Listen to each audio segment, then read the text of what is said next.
Hey guys, my name is Roxana Jadinuk, and today I'm going to be reading to you guys a blog that I wrote a few weeks ago, and it's titled I Believe in Love at First Sight.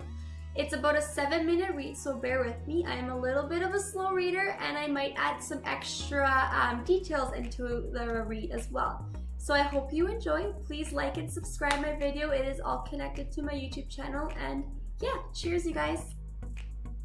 I believe in love at first sight. Do I start by explaining how Martin Leon Formella was my biggest church crush? Or how I would creep the church photo album with my best friend to then try and find out his last name so that I could search Facebook to find out if his relationship status was set to single? Creepy, yes, I know, but who didn't try to find out their crush's name when they were young? My family falls into a Catholic religion, and I was raised under strong Catholic beliefs. My parents would take me to every single Sunday Mass. Every single Sunday Mass. I guess being a little girl, I didn't always follow what the priest would say. Most of the time, my mind would wander off, finding myself thinking about different things, and the other of the times, I would look around to see if any of my friends were there. The first time I noticed Martin was several years ago at the Holy Ghost Parish. I believe it was in 2009 on a Sunday. That would make me 13 years old. Yes, I know I was young, but again, everyone had their young childhood crush, right? Well, my attention wasn't where it should have been. I looked around the church, and the second our eyes met, my stomach started doing flip-flops. I quickly looked away in fear of what I just had felt in my stomach. Being quite confused to what it could have been, at that age I wasn't quite sure. Thinking to myself that maybe I just experienced my first butterfly sensation. Sitting with my parents right beside me, I looked over to see if either of them had noticed what just had happened. Their attention was on what the priest was saying. Looking face down and my hands together, I slowly looked up in fear of awkwardly locking eyes again, although it didn't happen this time. Every Sunday after that, I would look around the church to see if he would be there, and most likely he would. There were times I would go up for communion and had to pass him on the way back, but I would never look up because I was always too scared of making eye contact. As the years went by, seeing Martin would always give me butterflies. I would find myself fantasizing during Mass about him most of the time, and how one day we can maybe get married, start an amazing life together, and just travel the world. Most importantly, I thought to myself how he was a Catholic, coming from a Polish family. My parents always told me to marry a Polish guy one day, who could always go to church with me. To them, that was the most important aspect in a guy. But yet again, it was all only fantasizing about dreams that I never thought would come true. 8 years later, my friend from work had asked me to join their co-ed soccer team, which I thought would be a great way to keep busy in the evenings and stay active. My friend was aware that I was single and had asked his friend Martin, who had also been single at the time, to join the soccer team. I guess they planned on setting us up. Although I wasn't looking for a relationship at all, what came next was unexpected. It's game day. I walk out of the change room and there he was. My childhood church crush was standing with my entire team and just had happened to glance right at me as I stood there awkwardly in shock. I awkwardly smiled back and looked away, noticing him approaching me. Hey, you look familiar. Do you go to the Polish church on Sundays? I replied, yes. I do. I could not believe what just had happened. I had to text my best friend and let her know that my church crush was on the same soccer team as me for the entire season. As the weeks went by, him and I got closer and closer. Closer to the point of him asking me out on a date. Of course I said yes. I mean, my childhood crush, my entire years of growing up, the only guy I was in love with was interested in getting to know me and wanted to take me up for ice cream. You had me at ice cream. Just kidding. I would be crazy not to go. Our first date, he picked me up and we drove to the Forks in Winnipeg. We had a lovely walk after getting our ice cream, and we just talked about our life goals, our dreams, where we hope to begin our life at the age of 30, and just our vision of our entire life. Where we hope to be in our life by the age of 30 is a really important question to me. I find that you kind of have to ask yourself that, and the person you are going to be meeting, is because you never know. Like, if you have a vision of where you see your life in 10 plus years, you will need help with that. So if your significant other doesn't really have his life prioritized and doesn't have his life really figured out, that's completely okay. It's just, for me, I just prefer that I know I'm not going to be able to do it alone. So having a guy that's motivated and is motivating me to be better and be successful is really important. So asking that question to Martin was really important to me, and weirdly enough, he asked the exact same question to me, and we both answered it really good.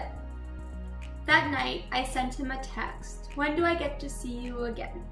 He replied, "Tomorrow morning, I'll pick you up at 10:30, dressed nice." Sunday morning, I woke up and started to get ready.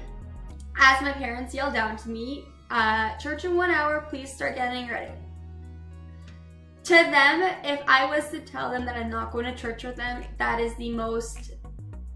that's the worst thing you could tell my parents on a Sunday. They do not want to hear that from me, because in their eyes, going to church together as a family is the most important thing. So every time I told them I was working, every time I told them I either had plans, during Mass, my parents would disown me for the whole day. They would not talk to me, and they would make sure that I found a day during the week to go and make up for that missed Mass. So I told them instead that I was going to church at 6 that evening, and sometimes it was true and sometimes it wasn't. And they know me inside out, so they knew that I probably wasn't going to make it to Mass at all that day. So I just told them that I was going to church at 6. I yelled back and I said, "I'm sorry." I turned on my TV jams and I started to get ready and enjoyed all the thoughts that ran through my head. Was I nervous? Yes, completely. I mean, it was our second date and I had no idea what kind of date this was going to be or where he was planning on taking me. "Hey pretty girl, I'm out front," he texted me. I ran and jumped into his big red truck and enjoyed the ride to church. Yes, church. Martin had taken me to church. Crazy. So after Mass, we went to a small restaurant called Eye Opener. Being rushed because I did work in a couple of hours, we tried to get to know each other more and more with the amount of time that we had. I swear every time we talked and every time he looked at me, I just felt a spark. A few weeks later, it was time for me to go to Asia for 2 weeks. Him and my sis April spent the night with me before my flight and drove me to the airport. But wait, the night before my flight, the least expected happened. Shockingly, Martin had told me how much he cared for me and how I already meant so much to him, and yet it's only been a few weeks. That he sees something in me that he's never seen in any other girl. And he told me that I'm special, and that after that he said that he loved me. I was speechless. I looked at him for a minute and thought to myself, how can someone fall in love with another so quickly? I guess I was just too surprised to be able to express my feelings back. Although I knew that I felt something for him. I knew that he was special, but my feelings weren't quite the same.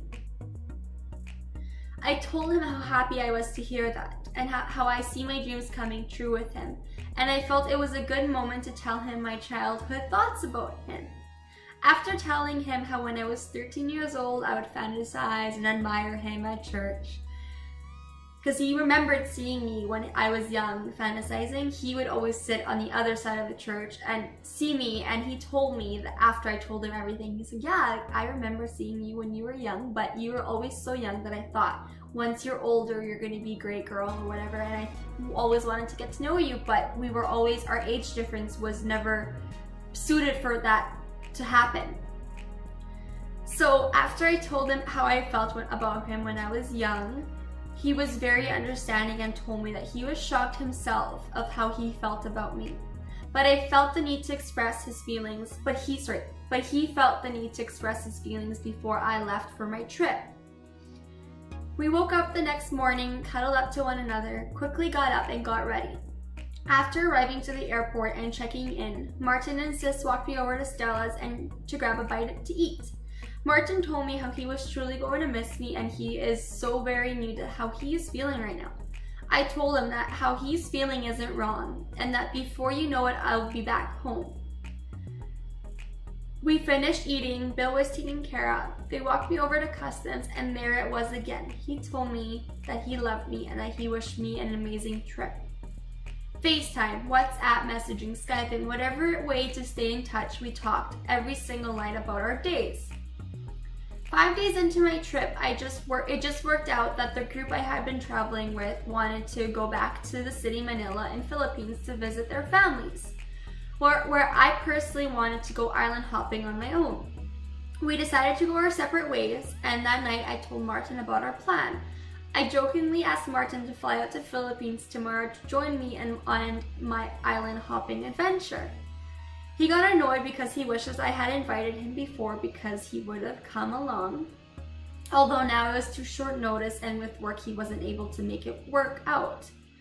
The next evening, I got a call from Martin.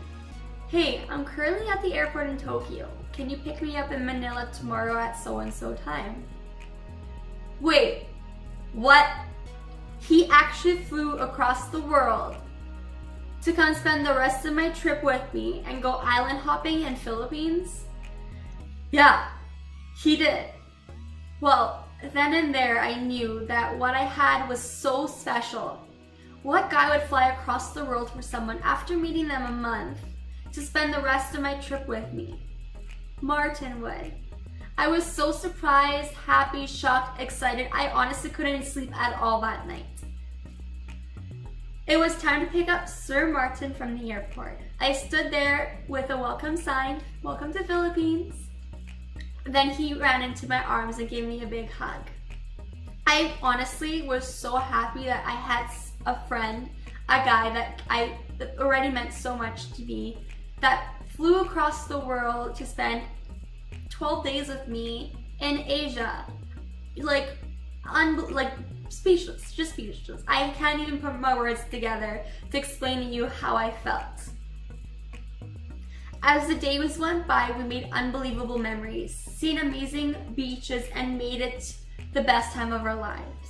I ended up telling Martin that I loved him on the trip. It was while we were on a private beach, early enough to be the only ones there. We were in the water, but right beside a big mountain. I had my hands and arms around his neck and his hands were on my hips. We were just admiring each other and still in disbelief of what was going on. It was the perfect moment, and well, I fell in love with him then and there. So I said it. I love you too. There it was, the love story of how we met and how we fell in love with each other. If anyone asks me if I believe in love at first sight, I'll honestly tell them happily that I completely do, because being a young girl at 9 years old, seeing a guy sitting across the church, yes, I admired him and was fantasizing, but did I think that me and him were gonna end up together 8 years later, engaged, in a house together, owning a puppy? Never in my life did that cross my mind. And here we are today, living a happy life, traveling the world, and yeah, I can't be anywhere happier. So there you guys have it. That is me reading my blog out in my vlog. You could always catch all of my videos. I'm a little behind of recording, but I'm gonna try working it into my schedule more and more so that when I write a blog, I could kind of make a video so that for those, like my sister the other day was like, I don't like reading your blogs because they're super long. And I'm like, well, yeah, I wouldn't like reading it too. It's just that I like writing. It's making these videos will make, she told me making these videos will kind of help her stay tuned with my vlogs, because not everyone likes to read. I know growing up, I wasn't a big reader, but now I love reading books because they are very motivating. So yeah, making videos about my blogs will be something I will try doing more and more, and obviously keeping it more in sync when I post my blogs. Thank you for watching. Make sure you subscribe to my YouTube channel, and yeah, stay tuned for some more vlogs and blogs.